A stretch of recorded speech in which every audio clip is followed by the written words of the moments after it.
Samantala, pagbibigay prioridad ng pamahalaan sa edukasyon at ang mga hakbang upang matugunan ang learning gap sa mga Pilipinong mag-aaral. Ating pag-uusapan kasama si Pasig City Representative Roman Romulo, ang chairman ng House Committee on Basic Education and Culture. Congressman, magandang tanghali po.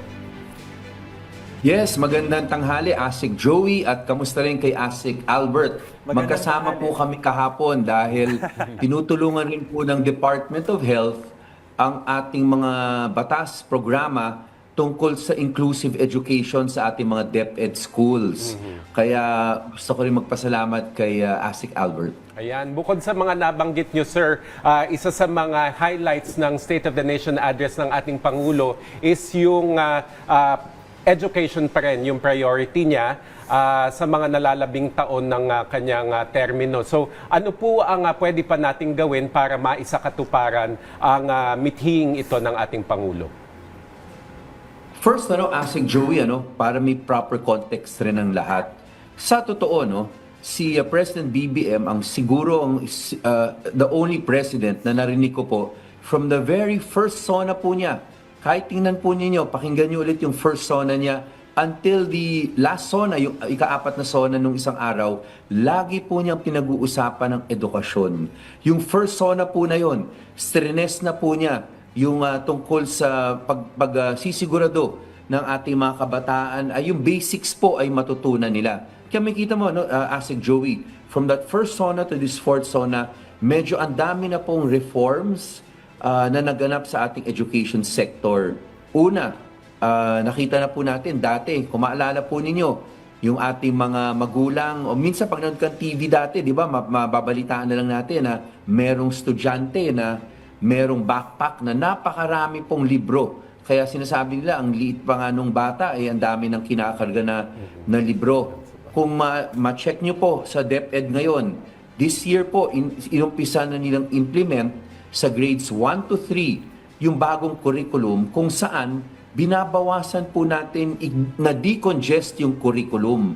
Nakafocus na po ngayon yung subjects dun sa tinatawag na functionally literate, meaning reading comprehension, mathematics grade level, at pagdating ng grade 3, may science at GMRC. Kaya ngayon po, ang grades 1 and 2, 5 subjects na lang dapat po yan sa grade 1, at sa grade 2. Pagdating ng grade 3, magiging po yan, 6 kasi magdadagdag ng science.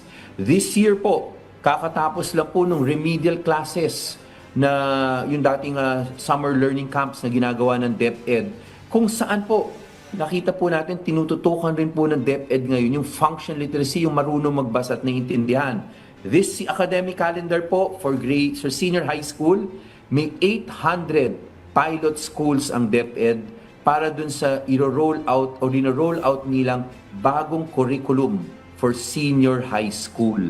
Alam nyo, Asik Joey, Asik Albert, nung na-implement kasi po yung K-12, nung pinasa yung batas nung 2012 o 2013, nung pinasa yung batas na yan nung panahon na yon, ang sinabi po sa atin ng mga proponents, pumayag na kayo na dagdagan natin ng 11 and 12. Kasi, pag natapos po sila ng grade 12, ang graduates ng grade 12 may quality na trabaho. Job ready. Sabi nila, college ready rin pagtapos. Pero alam natin ang totoo.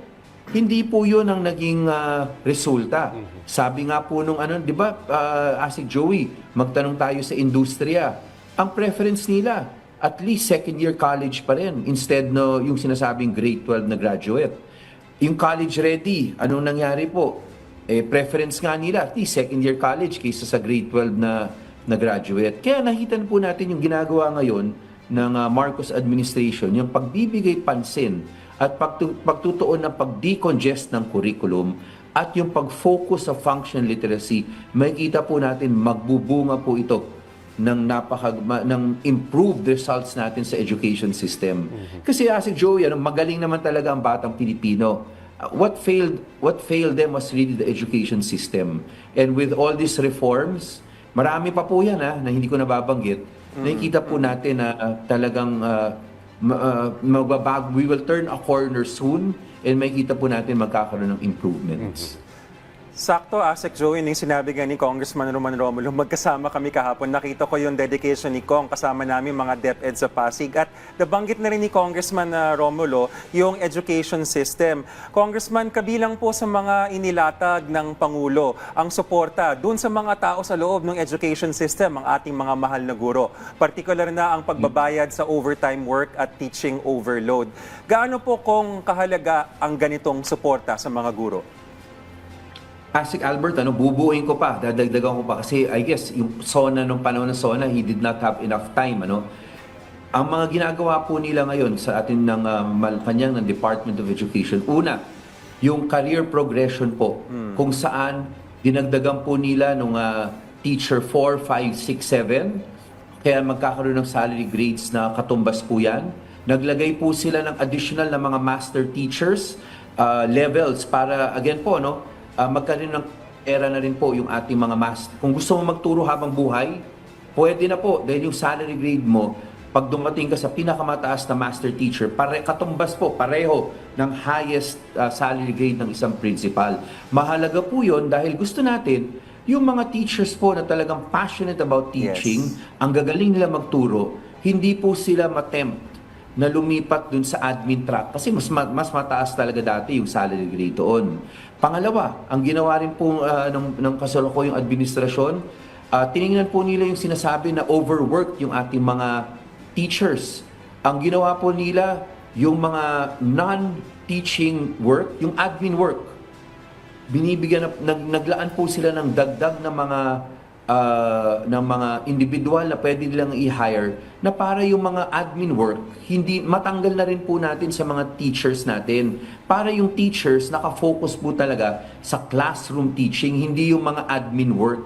Again po, nasisimula na po yan, yung bunga po niya makikita natin much later on. Pangatlo po, maliwanag naman po talaga sa Magna Carta for Teachers, na ang maximum talaga of teaching hours sa classroom is 6 hours.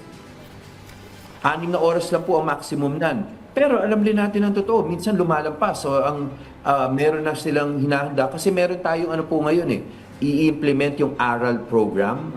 Kung maalala po ninyo, itong ARAL, lumabas kasi yung results ng PSA, di ba, yung Philippine Statistics Authority. Sabi nila, yung initial number nila, 19.1 million functionally illiterate na Pilipino. Ang kailangan po natin talaga, siguraduhin yung mga nasa mga paaralan natin na nag-aaral pa, siguro din natin may reading comprehension. Kaya may bagong batas, yung ARAL program, binanggit ni President BBM.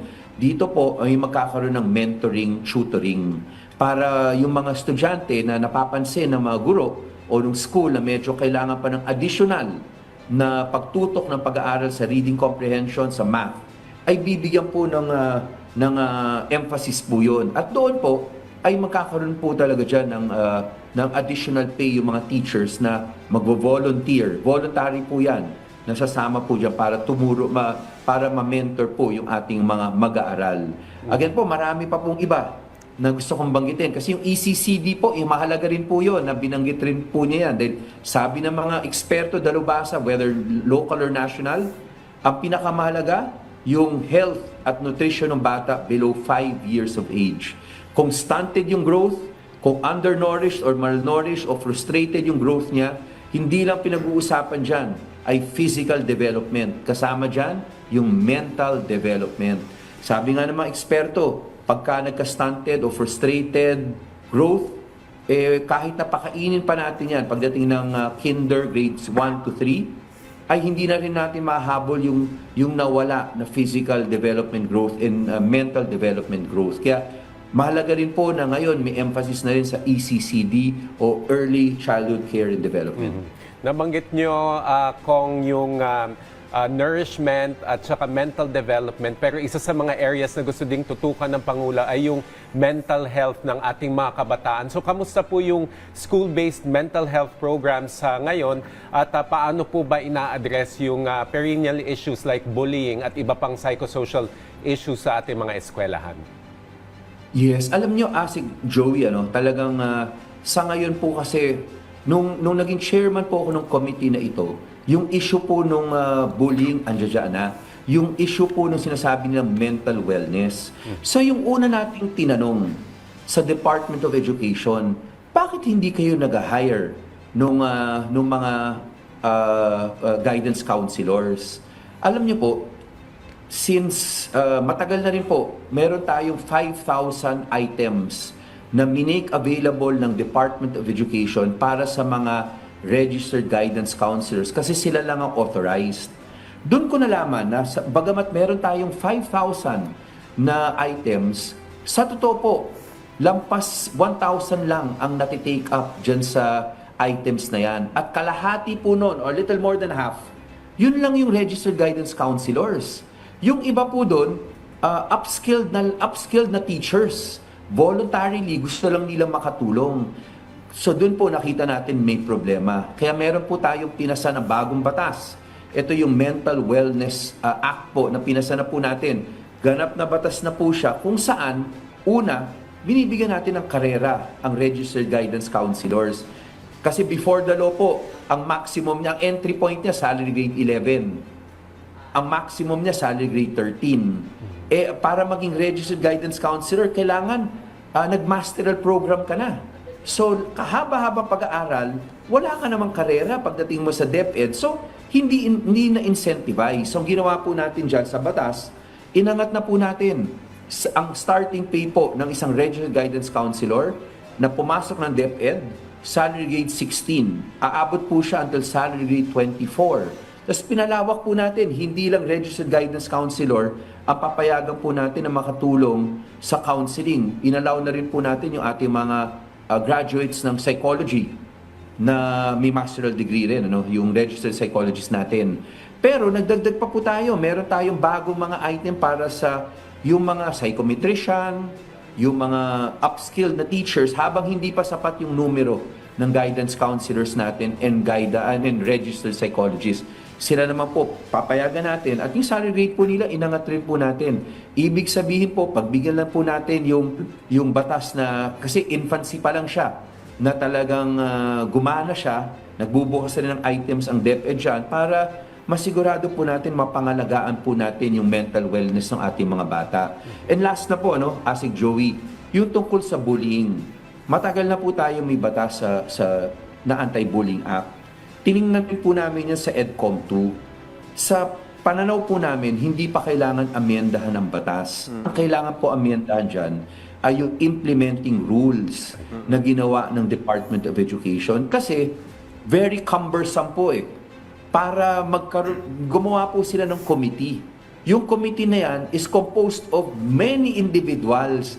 Para magsama-sama po lahat sila, nagtatrabaho pa po yung iba doon dahil may mga magulang na parte. Ang barangay kasama po doon. Bago kapag-desisyon, bago ma-actionan ng anything, ay talagang napakahirap mag-meet pa lamang nung finorm nila na committee. Kaya ang suggestion namin sa EDCOM 2 sa ating Department of Education ay baka naman pwede pag-aralan muli yung IRR instead of a committee. Baka kailangan po natin dyan ay yung disciplinary officer na lang para nakatutok siya dun sa mga bullying na nangyayari. Again, just to emphasize, yung discipline officer should be different from the guidance counselor. Hindi po pwedeng iisang tao lang yan.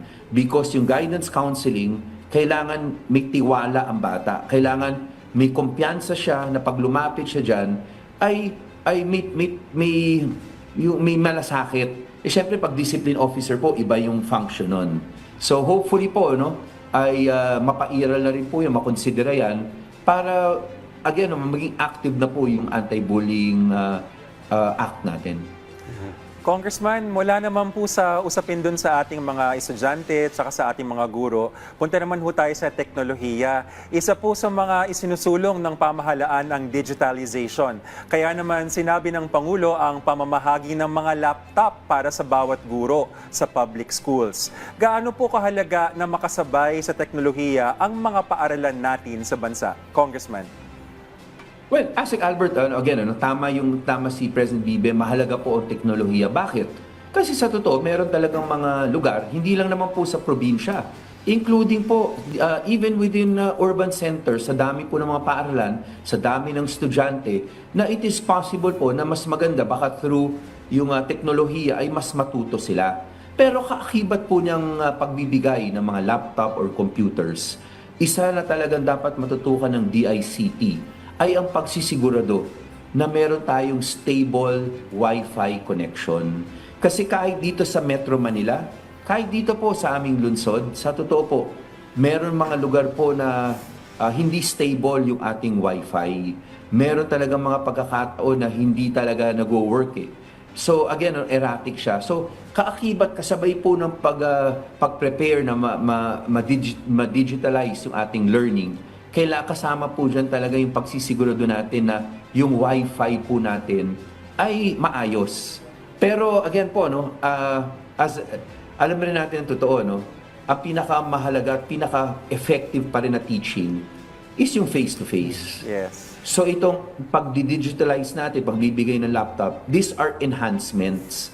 Ito po makakatulong ng malaki ito, lalong-lalo na dun sa mga lugar na medyo malayo, far-flung na wala naman talagang guro na nandoon. Pero even dito sa mga urban centers, it will be a good enhancement. Pero then again, just to assure everybody, again alam naman natin lahat na yung pinaka-effective rin is the face-to-face. And hindi naman mawawala yan under normal circumstances. Supposing po, Congressman Romulo, ayan na, nagbigay na ng hardware in the form of laptops, tapos maayos yung connectivity. Tapos meron na syempreng access to artificial intelligence. So sa pananaw niyo po ba napapanahon na i-introduce yung paggamit ng artificial intelligence sa education system natin? Meron po bang pros and cons Joey, at this time? Oh. Actually, Joey, again, may advantages siya. But again, before we implement it fully, kailangan rin natin pag-aralan kung ano yung tamang level at kung sino yung mga estudyante na kailangan natin bigyan ng AI.